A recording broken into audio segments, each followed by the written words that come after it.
સૌથી પહેલા પ્રસ્તાવના જોઈશું.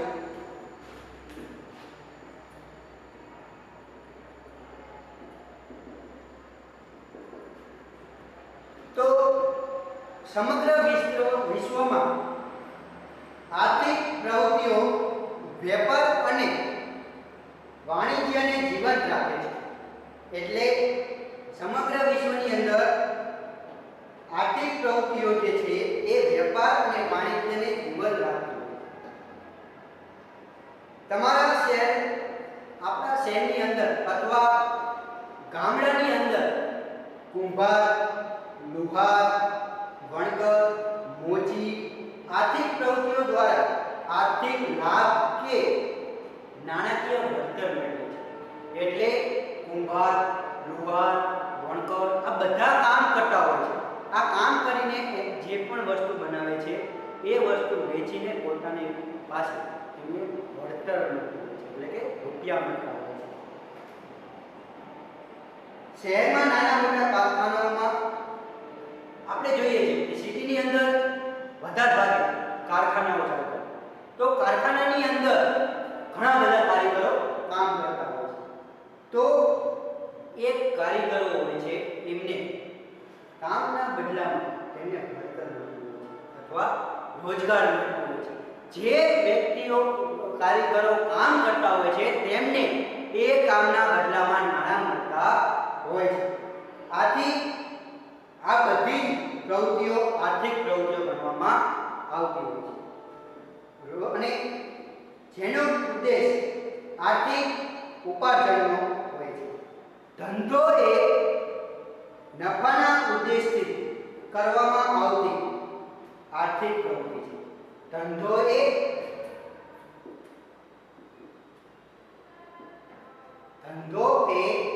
નફાના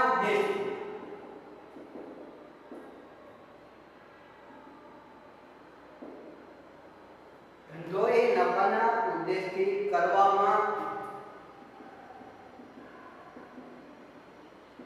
આવતી પ્રવૃત્તિ છે.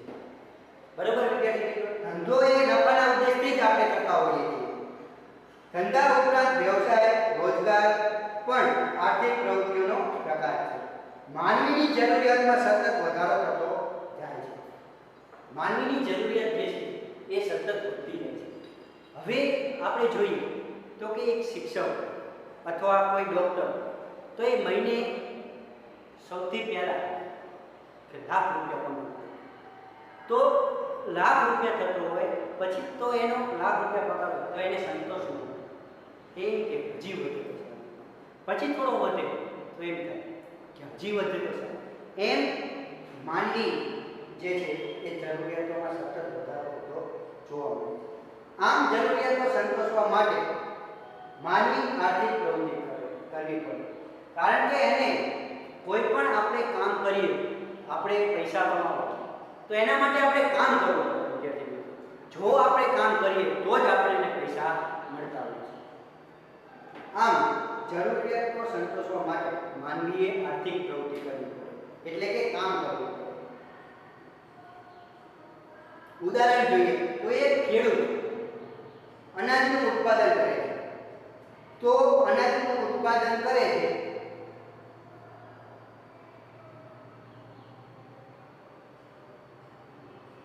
બરોબર, પછી વતી કેસ લડી, વકીલ ટીમ આપણે કોઈનો કેસ હોય તો એના માટે શું કરશે, વકીલ બોલાવે. તો વકીલ એના થ્રુ કેસ લડતો તો એને એ કેસના બદલામાં શું મળશે, ફી મળશે. એ રીતે ખેડૂત અનાજ પકવીને એના બદલામાં શું મળશે, નાણાં મળશે. આમ આર્થિક માનવીને આર્થિક પ્રવૃત્તિ કરવી પડતી હોય છે. ત્યાર પછી કામદાર કારખાનાની અંદર કામ કરીને તેને વેતન મેળવે છે. એટલે કામ કરે તો જ આપણને પૈસા મળતા હોય છે. આમ નાણાકીય વળતર મેળવવાનો હોવાથી આર્થિક પ્રવૃત્તિઓ જે નાણાકીય વળતર મેળવવાના હોવાથી આવી પ્રવૃત્તિઓને આર્થિક પ્રવૃત્તિ તરીકે ઓળખવામાં આવતી હોય છે. સમાજમાં અમુક વ્યક્તિઓ આર્થિક લાભ અથવા નાણાકીય વળતર મેળવવાના હેતુ વગર પ્રવૃત્તિ કરતા હોય છે. એટલે અમુક એવી વ્યક્તિઓ હોય છે કે જેને નાણાકીય વળતર મેળવ્યા વગર કામ કરતા હોય છે, તો એની અંદર આપણે જોઈએ તો કે સમાજ સેવા. સમાજ સેવક જે સમાજના સેવાઓના ઉદ્દેશથી કામ કરે છે, બરાબર. કોઈ ડોક્ટર સમાજ સેવાના ઉદ્દેશથી પ્રેરાઈને મફત તબીબી સેવા આપતો હોય છે. તો આપણે જોઈએ છીએ કે કોઈ નિવૃત્ત ડોક્ટર હોય તો એને એવું થાય કે હવે તો મેં ઘણા બધા રૂપિયા કમાઈ લીધા, હવે મારે સેવા આપવી છે ફ્રીમાં. આપણને કોઈ પણ જગ્યાએ દવાખાને જઈએ તો અમુક એ ડોક્ટર મફતમાં આપણને સારવાર કરતો. તો આવી બધી જે પ્રવૃત્તિ છે એને બિન આર્થિક પ્રવૃત્તિ કહેવામાં આવે છે. જે સાંભળી લેજો વિદ્યાર્થી મિત્રો, જે નાણાકીય વળતર સ્વરૂપમાં થતી પ્રવૃત્તિ હોય તેને આર્થિક પ્રવૃત્તિ કહેવામાં આવે છે. જેમાં નાણાકીય વળતરની અપેક્ષા ન રાખવામાં આવતી હોય તેને બિન આર્થિક પ્રવૃત્તિ કહેવામાં આવતી હોય છે. તો હવે આપણે જોઈએ સૌથી પહેલા આર્થિક પ્રવૃત્તિ.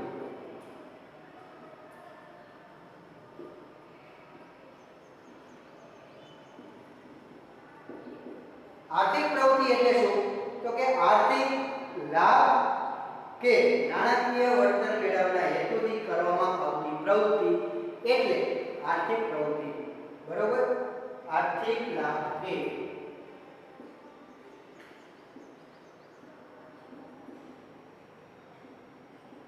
બરોબર આર્થિક લાભ કે નાણાકીય વળતર, આર્થિક લાભ કે નાણાકીય વળતર મેળવવાના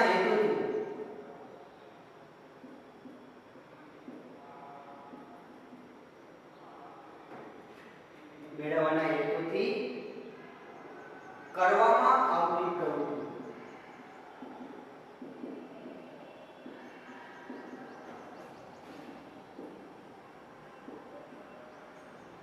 કરવામાં આવતી પ્રવૃત્તિ એટલે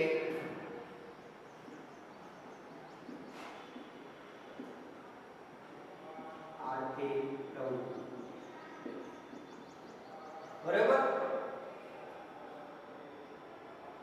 જીવન જીવવા માટે માનવીએ આર્થિક પ્રવૃત્તિ કરવી પડે છે.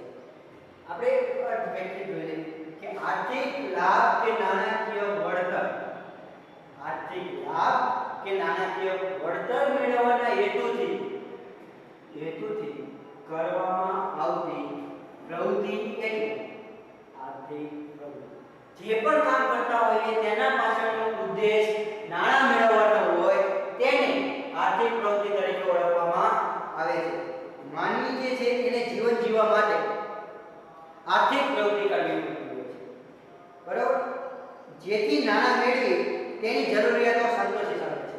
એટલે કોઈ પણ વ્યક્તિ કામ કરતો એની પાછળનો ઉદ્દેશ પૈસા મેળવવાનો હોય છે તેને આર્થિક પ્રવૃત્તિ તરીકે ઓળખવામાં આવે છે. અને પોતાની જીવન જરૂરિયાત સંતોષવા માટે પોતે આર્થિક પ્રવૃત્તિ કરતો હોય છે. આથી બધી આર્થિક પ્રવૃત્તિઓ ફળદાયી પ્રવૃત્તિ કહેવામાં આવે છે. આર્થિક પ્રવૃત્તિ કરનાર બીજાની જરૂરિયાતો સંતોષી પોતાના માટે આર્થિક લાભ મેળવે છે. આપણે ઉદાહરણ લઈએ તો કે ખેડૂત અનાજનું ઉત્પાદન કરી વણકર હોય તો એ કાપડનું ઉત્પાદન કરે, સુથાર હોય તો એ ફર્નિચરનું ઉત્પાદન કરે, સમાજના વિવિધ વર્ગની જરૂરિયાતો સંતોષી તેમાંથી આર્થિક વળતર મેળવે છે. એટલે ખેડૂત અનાજ પકવે, વણકર કાપડ બનાવે, બરોબર. આ બે સુથાર હોય ફર્નિચર બનાવે તો ફર્નિચર એ સુથાર પોતાને જોતું હોતું નથી, અનાજ તો ખેડૂત એકને જ જોતું હોતું નથી. બરોબર. આવી રીતે વણકર પોતાનું કાપડ બનાવે તો એને એકલાને જરૂર પડતી નથી. તો કાપડ, અનાજ અને સુથાર, ફર્નિચર આ બધા જ વ્યક્તિઓને જેટલાને જરૂર હોય એટલાને આપીને એના બદલામાં પોતે વળતર મેળવે છે. તો બધાની જરૂરિયાતો સંતોષાય. કારણ કે ફર્નિચર જે બનાવતો હતો એ જેટલાને ફર્નિચર જોતું હશે એટલાને બનાવીને આપશે. ખેડૂત અનાજ ઉત્પન્ન કર્યું તો અનાજ ઉત્પન્ન કરીને એકલાય તો નથી રહ્યું, કારણ કે એને વેચ્યું. તો વેચ્યું એટલે શું થયું કે બીજાને જેટલાને જરૂરિયાત હતી એ બધાની જીવન જરૂરિયાત સંતોષાણી, અને એના બદલામાં જે ખેડૂત, વણકર અને સુથાર આ ત્રણેયને પોતાને પૈસા મેળવ્યા એટલે પોતાનું પણ ભરણ પોષણ થઈ શકે. તો આ બધી જ આર્થિક પ્રવૃત્તિ ગણવામાં આવે છે. આજના આધુનિક વિશ્વમાં આર્થિક પ્રવૃત્તિ કેન્દ્ર સ્થાને હોય છે. બરોબર. હવે આપણે જોઈએ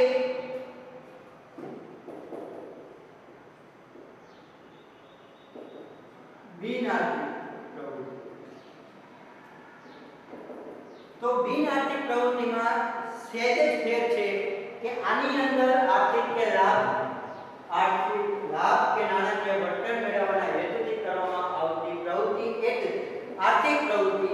આની અંદર બિન આર્થિક પ્રવૃત્તિમાં જોઈએ તો કે બિન આર્થિક પ્રવૃત્તિનો હેતુ નાણાકીય વળતર અથવા આર્થિક ઉપાર્જનનો હોતો નથી. સમાજમાં કેટલીક વ્યક્તિઓ નાણાકીય વળતર કે આર્થિક ઉપાર્જન મેળવવાના હેતુ વગર કરવામાં આવતી પ્રવૃત્તિ છે. આની અંદર જોઈએ તો સામાજિક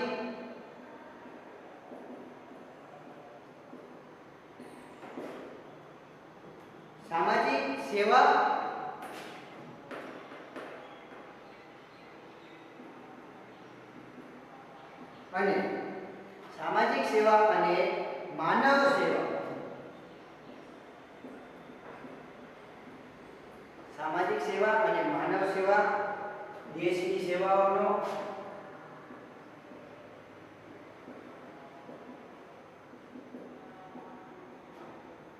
સામાજિક સેવા, માનવ સેવા અને દેશ સેવાઓનો હેતુ હોય છે.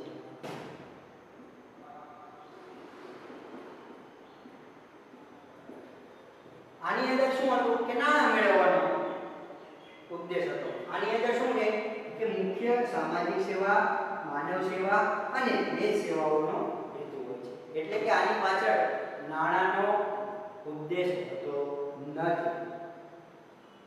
દાખલા તરીકે જોઈએ તો સમાજ સેવક દ્વારા થતી સમાજ સેવાની પ્રવૃત્તિઓ, માતા પિતા દ્વારા પોતાના બાળકને ઉછેરવાની પ્રવૃત્તિ.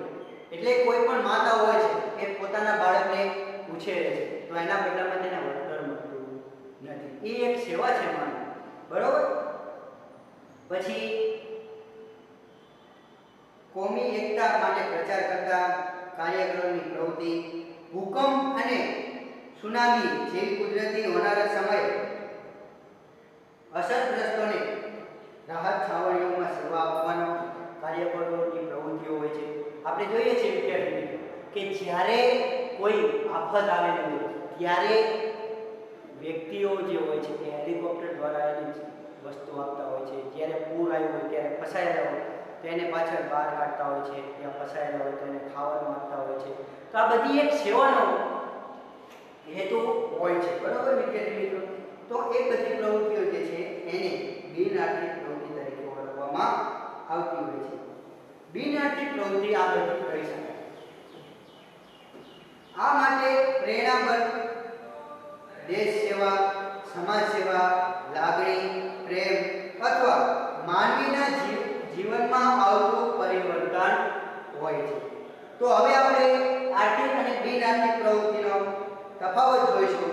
તો આપણે અહીંયા જ આપણે કરતા જઈએ. સૌથી પહેલા આર્થિક લાભ કે નાણાકીય વળતર મેળવવાનો હેતુ આ સ્થિતિઓ આપવા માટે પહેલો હેતુ.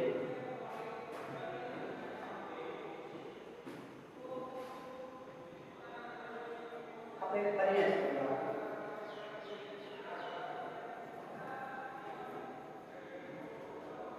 આ હેતુ રવા દો. પહેલા ક્રમ પહેલો હતો આપણો હેતુ.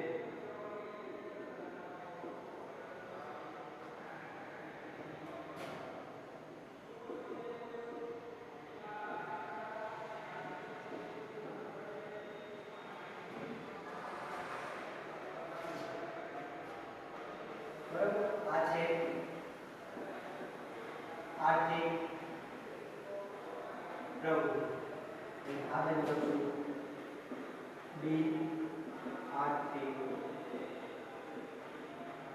પ્રવૃત્તિ. તો પહેલો પોઈન્ટ શું હતો તો કે આર્થિક લાભ નાણાકીય વળતર મેળવવાનો હતો. હવે સામાજિક સેવા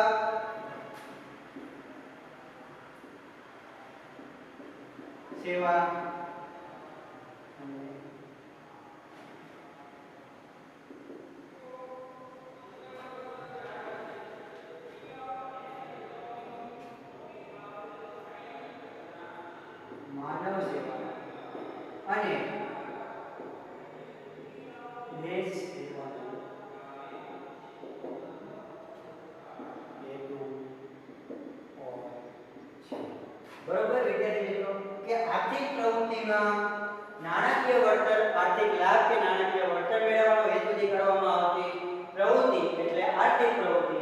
બિન આર્થિક પ્રવૃત્તિની અંદર સામાજિક સેવા માનવ સેવા અને દેશ સેવાનો હેતુ હોય છે.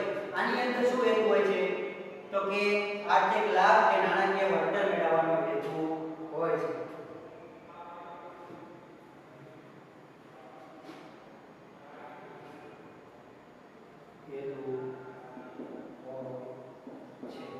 બરાબર. હવે બીજું જોઈએ તો કે બીજાની અંદર અપેક્ષા.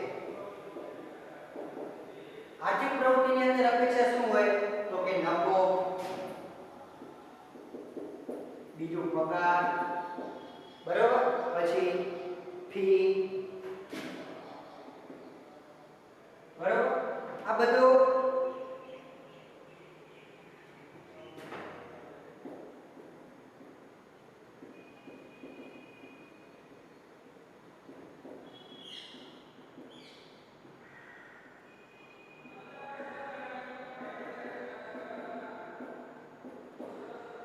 આની અંદર અપેક્ષાઓ જોઈએ તો કે નફો, પગાર, ફી, મહત્તમ સંપત્તિ મેળવવાની અપેક્ષા હોય છે આર્થિક પ્રવૃત્તિની અંદર. અને બિન આર્થિક પ્રવૃત્તિની અંદર દેશ સેવા અને સમાજ સેવાની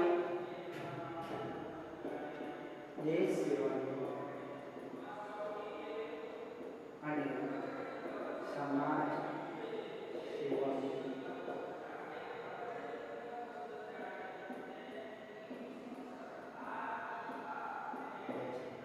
બરોબર વિદ્યાર્થી મિત્રો. તો કે આની અંદર આપણે જોયું નાણાકીય વળતર એટલે શું થયું પગાર, નફો, ફી કે મહત્તમ સંપત્તિ. સંપત્તિ આપે આપણને તો પણ એ આપણા માટે આર્થિક પ્રવૃત્તિ ગણાય છે. અને બિન આર્થિક પ્રવૃત્તિની અંદર દેશની સેવા અને સમાજ સેવાની અપેક્ષા હોય છે. એટલે દેશ લગતું કામ હોય તો અને સમાજ લગતું કામ હોય તો એ કામ કરવાની અપેક્ષા રાખવામાં આવે છે.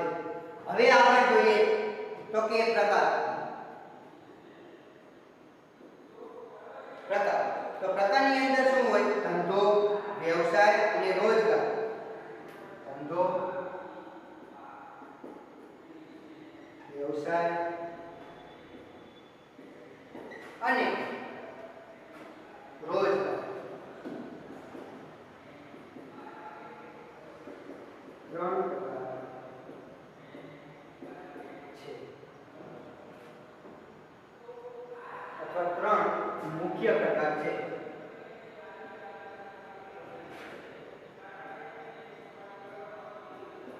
આર્થિક પ્રવૃત્તિની અંદર ધંધો, વ્યવસાય અને રોજગાર મુખ્ય ત્રણ પ્રકાર પાડવામાં આવે છે. અને બિન આર્થિક પ્રવૃત્તિમાં કોઈ પણ પ્રકાર નથી. બરાબર વિદ્યાર્થી મિત્રો કે આર્થિક પ્રવૃત્તિની અંદર કોઈ પ્રકાર બિન આર્થિક પ્રવૃત્તિની અંદર એક પણ પ્રકાર હોતો નથી. હવે ચોથો પોઈન્ટ શું આવશે જોખમ અને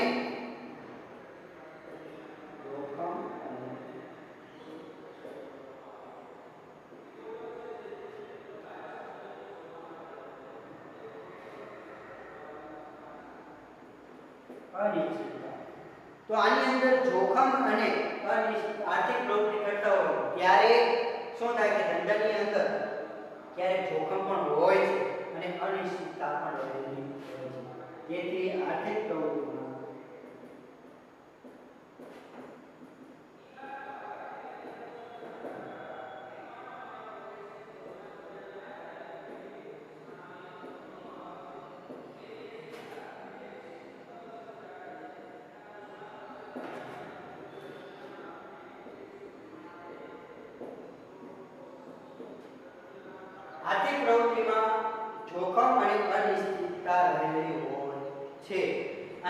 બિન આર્થિક પ્રવૃત્તિની અંદર જોખમ અને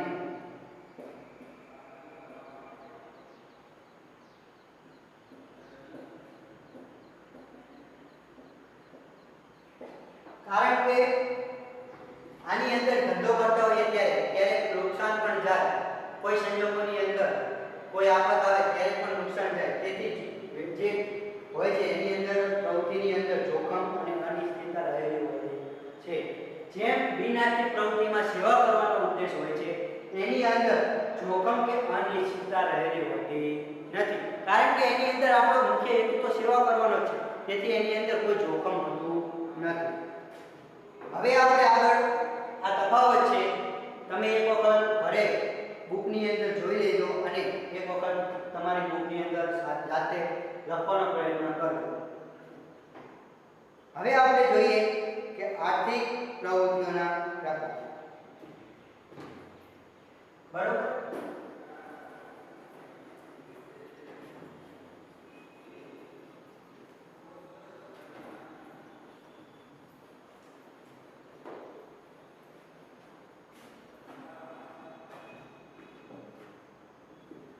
આર્થિક પ્રવૃત્તિના પ્રકાર.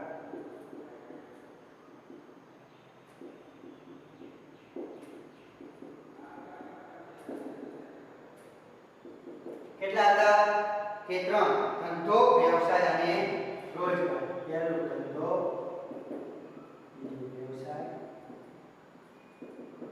અને બીજું રોજગાર.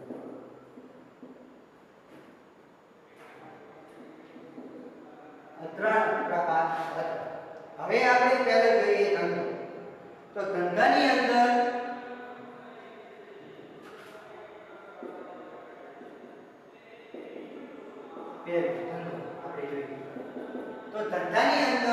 જોઈએ તો ધંધો એ અંગ્રેજી શબ્દ પરથી ઉતરી આવેલો છે.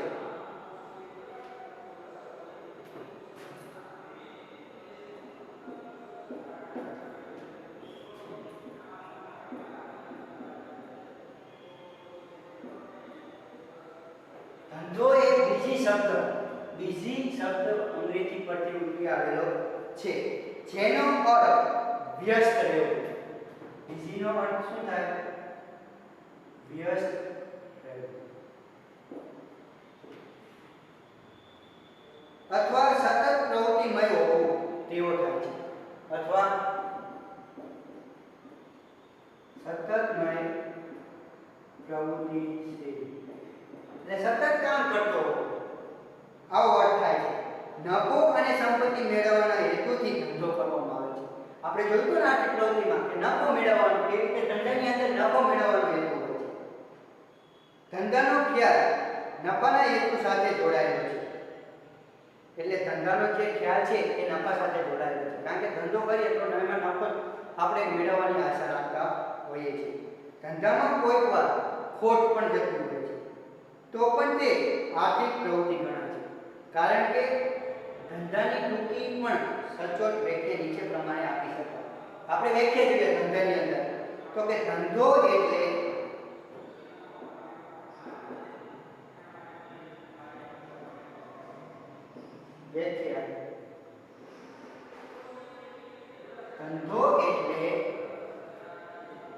નફાના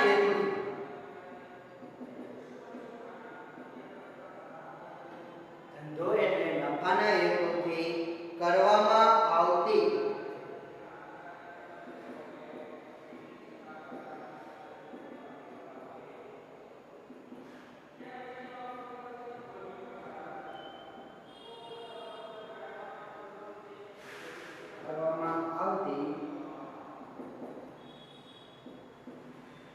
કોઈ પણ પ્રકારની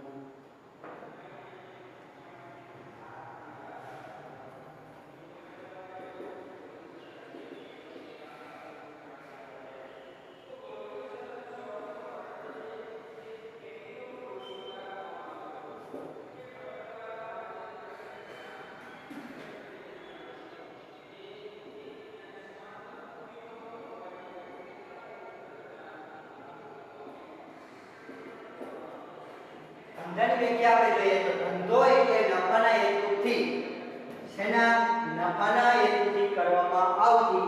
કોઈ પણ કાયદેસરની આર્થિક પ્રવૃત્તિ એટલે ધંધો. ધંધાની અંદર લાક્ષણિકતાઓ હોય છે. તો લાક્ષણિકતાઓ હવે આપણે જોઈએ તો ધંધાની અંદર લાક્ષણિકતા પહેલી જોઈએ તો શું છે ધંધાની લાક્ષણિકતા? તો સૌથી પહેલી છે નફાનો હેતુ.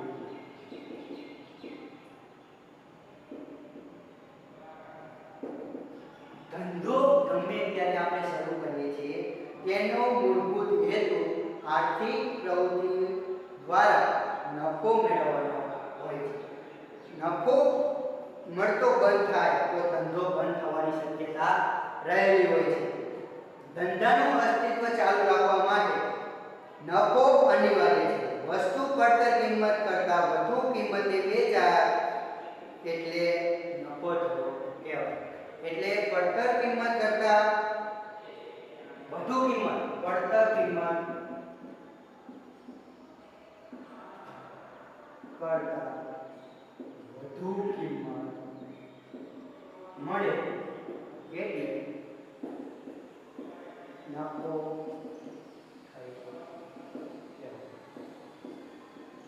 કે આપણે કોઈ પણ ઉદાહરણ જોઈએ તો કે બિસ્કિટ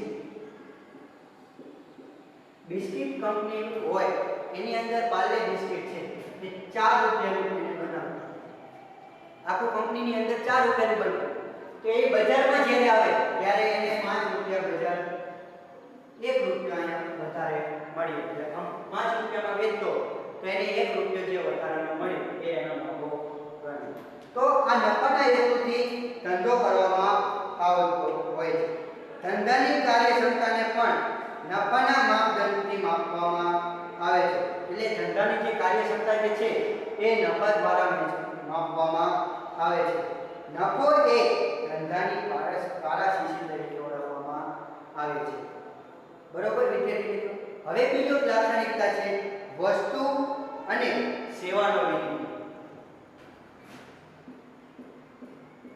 વસ્તુ અને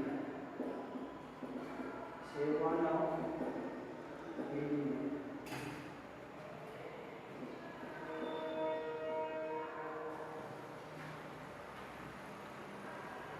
એની અંદર જોઈએ તો વસ્તુ અને સેવાનું ઉત્પાદન કરી અથવા ખરીદીને તેનું વેચાણ કરવામાં આવે એટલે વસ્તુ અને સેવાનો વિનિમય થાય છે. એટલે વસ્તુ કે સેવા જ્યારે ખરીદવામાં આવે છે બરોબર અને તેનું પાછું વેચાણ કરવામાં આવે એટલે વસ્તુ અને સેવાનો વિનિમય થતો હોય છે. ધંધામાં વસ્તુ અને સેવાનો વિનિમય સાથે સંકળાયેલો હોય છે. વસ્તુમાં ભૌતિક સ્વરૂપની અને સેવામાં અદ્રશ્ય કે અભૌતિક સેવાનો વિનિમય થાય છે. તો કઈ રીતે થાય છે? તો આપણે જોઈએ કે ઇલેક્ટ્રોનિક સાધનોનું ઉત્પાદન કરતી કંપની ભૌતિક વસ્તુઓનો વિનિમય કરે છે, જ્યારે વિદ્યુત સેવા પૂરી પાડતી કંપની સેવાનો વિનિમય કરે છે. એટલે વિદ્યુત કંપની જે ઉત્પન્ન કરે વિદ્યુત સેવા આપણને આપે છે એટલે એ વિનિમય નથી, વિનિમય સેવાનો કરતી હોય છે બરોબર. અને જે આપણે વસ્તુ જે હોય છે એ આપણે એકબીજા પાસેથી ખરીદી લીધી અને પાછા આપણે એ જ વસ્તુને ફરીને વેચી તો વસ્તુ આપણી પાસેથી આવી પહેલા આપણી પાસેથી નાણાં ગયા, પછી આપણે એ વસ્તુને પાછી વેચી દીધી તો આપણી પાસેથી વસ્તુ ગઈ અને આપણી પાસે નાણાં. તો આમ વસ્તુ અને સેવાનો વિનિમય થતો હોય છે. હવે આગળ આપણે જોઈએ ત્રીજો પોઈન્ટ તો જોખમ અને અનિશ્ચિત.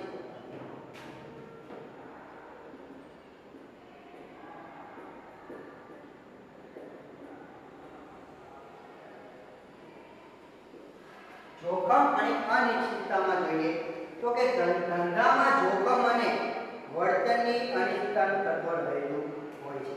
ધંધાની અંદર ગમે ત્યારે કોઈ પણ કારણોસર ધંધાની અંદર જોખમ રહેલું હોય છે.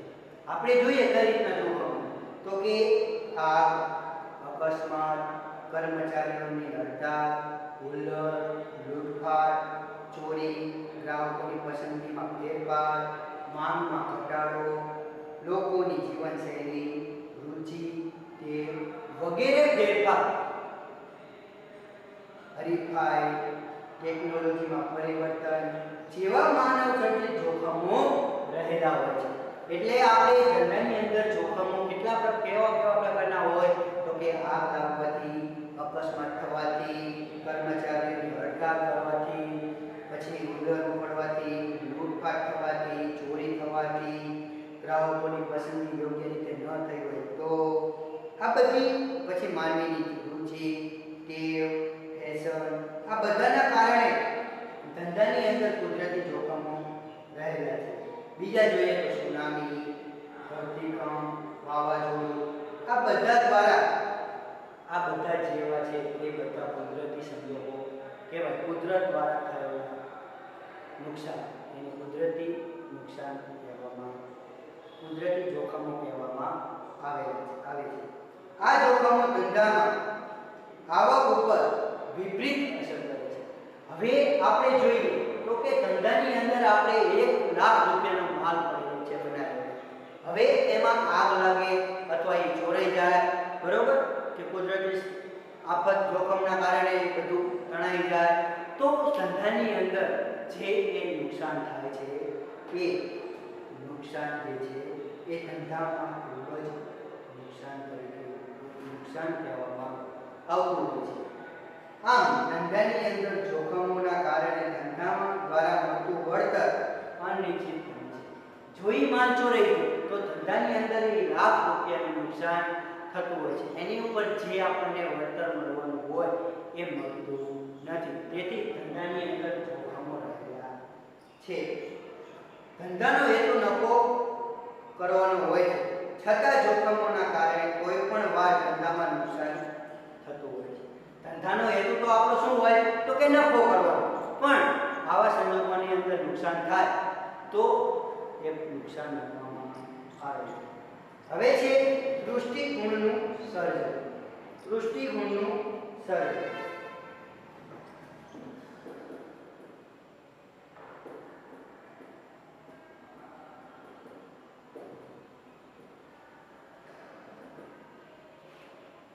તો વસ્તુ અથવા સેવાની ઉપયોગિતા દ્વારા તેનો વપરાશ કરનારને સંતોષ અથવા એને દૃષ્ટિગણનું સર્જન.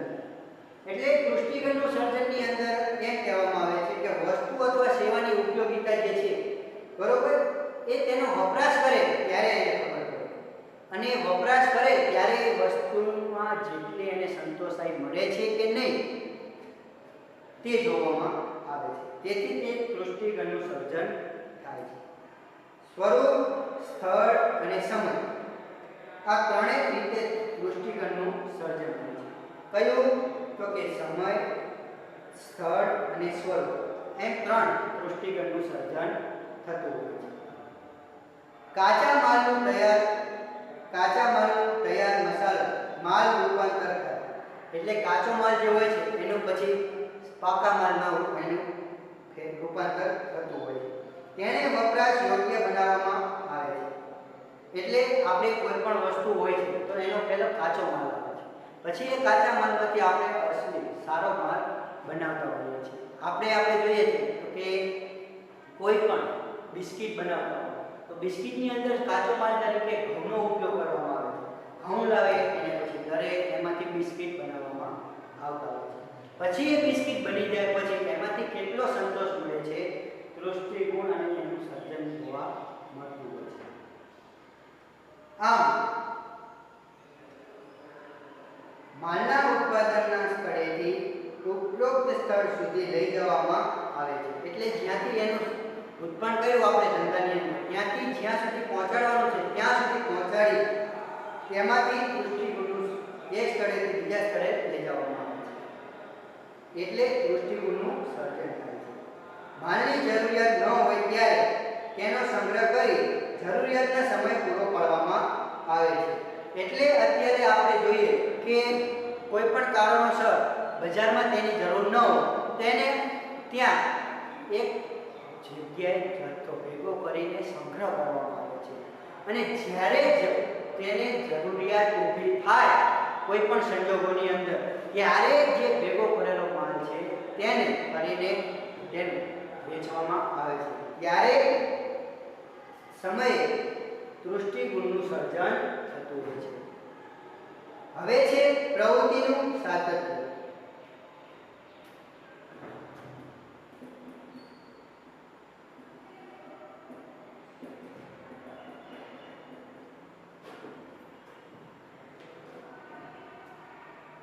જ્યારે ધંધામાં વ્યવહારો નિયમિત અને સતત રીતે થતા હોય ત્યારે ધંધો એ સતત રીતે ચાલતી પ્રવૃત્તિ છે. ધંધો જે છે બરોબર વિદ્યાર્થી મિત્રો, એમાં રોજબરોજ વ્યવહાર થવાનો બરોબર. તો નિયમિત અને સતત રીતે થતા હોય તેને ધંધો એ સતત રીતે ચાલતી આર્થિક પ્રવૃત્તિ છે એમ કહેવામાં આવે છે. વેપારી વેપારી જે હોય છે એ ધંધો શેના માટે કરે છે? તો કે નફો કમાવવા માટે અથવા નફાના આશયથી અથવા ખરીદ વેચાણની સતત પ્રવૃત્તિ કરે છે. નફો કમાવવો તો એ શું કરશે? સતત ખરીદી અને વેચાણ કરતો હોય છે. વેચાણ અને ખરીદી પ્રવૃત્તિ સતત રીતે કરતો હોય છે. પરંતુ ઉત્પાદક કે વેપારી પોતાના રહેવા માટે મકાન બનાવે અને ત્યારબાદ મકાનના વેચાણમાંથી નફો મેળવે તો પણ તેને ધંધો ન કહેવાય. કારણ કે વેપારી જે છે એ પોતાના રહેવા માટે મકાન બનાવે છે બરોબર. પોતાના રહેવા માટે મકાન બનાવે અને ત્યારબાદ મકાનના વેચાણમાંથી એટલે પછી તેને મકાનનું વેચાણ કરી દે અને તેમાંથી જે નફો મળે તેને ધંધો કહેવાતો નથી. કારણ કે તેના માટે મકાનની લે-વેચ એ નિયમિત અને સતત પ્રવૃત્તિ નથી. કારણ કે જે મકાન એને બનાવ્યું હતું પોતાના માટે એ સતત એક વખત બનાવી નાખ્યું એના માટે, પછી એને વેચી દીધું, હવે ફરી પાછો એ વેચી શકવાનો નથી બરોબર. એટલે આને એક દરરોજ આવી રીતે ચાલતું હોતું નથી, તેથી તે સતત પ્રવૃત્તિ કહેવાતી નથી બરોબર. તેથી પ્રવૃત્તિનું સાતત્ય ખૂબ જ જાળવવું જોઈએ. હવે છે નાણાંની જરૂરિયાત.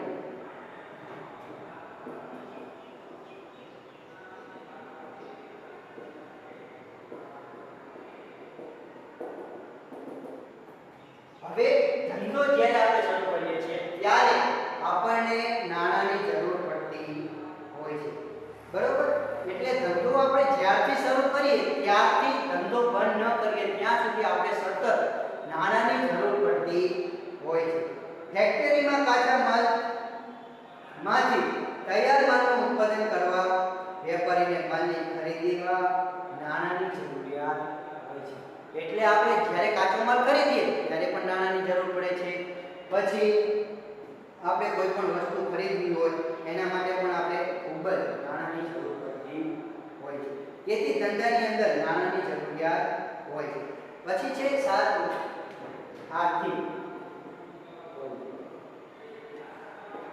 આર્થિક પ્રવૃત્તિ.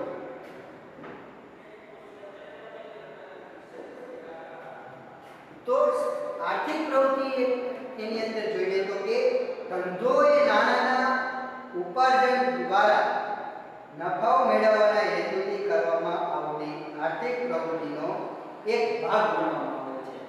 એટલે ધંધો એ નાણાંના ઉપાર્જન દ્વારા નફો મેળવવાનો, એટલે કે ધંધાની અંદર આપણે જે ઉત્પાદન કરીએ છીએ એમાંથી આપણે નફો મેળવવાનો છે અને એના હેતુથી આવી આર્થિક પ્રવૃત્તિઓ કરવામાં આવતી હોય છે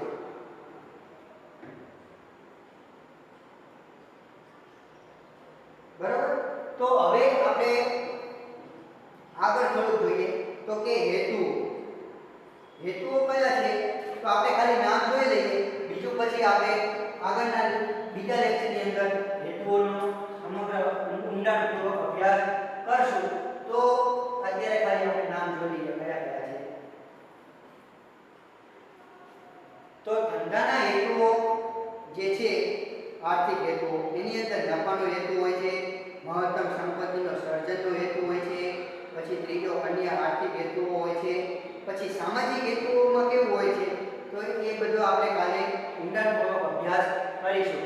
તો આજે આપણે પ્રસ્તાવના જોઈ, પછી આર્થિક પ્રવૃત્તિ જોઈ, બિનઆર્થિક પ્રવૃત્તિ જોઈ, આર્થિક અને બિનઆર્થિક વચ્ચે તફાવત જોયો, પછી આર્થિક પ્રવૃત્તિના પ્રકાર વિશે આપણે આજે ઊંડાણપૂર્વક અભ્યાસ કર્યો. અને આજે તમારે હોમવર્કમાં જોઈ લઈએ તો કે ઘરે થોડી પ્રેક્ટિસ થાય એટલા માટે રિવિઝન થાય એટલા માટે થોડું હોમવર્ક આપીશ અને હોમવર્ક તમારે ફરજિયાત કરવાનું છે.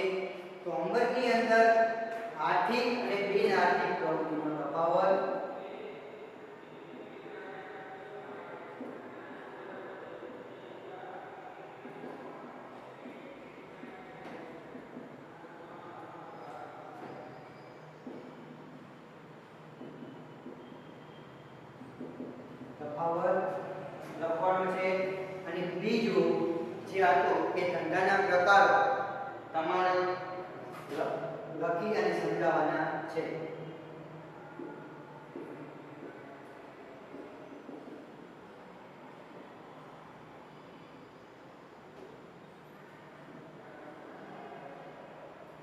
બરોબર, આ ટૂંકમાં ધંધાના પ્રકાર વિશે લખવાનું છે તમારે. તો એની અંદર તમારે ઊંડાણપૂર્વક લખવાના છે ધંધાનો અર્થ, ધંધાના પ્રકાર જે છે એ આપણે તમારે લખવાનો. તો સોરી, ધંધાના પ્રકાર વિશે નહીં, પણ ધંધાની જે લાક્ષણિકતાઓ છે એ તમારે લખવાનું છે.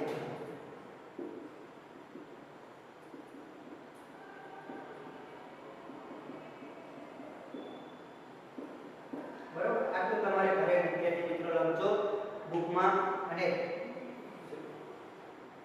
ઘરે એક વખત આનું રિવિઝન કરજો. Thank you.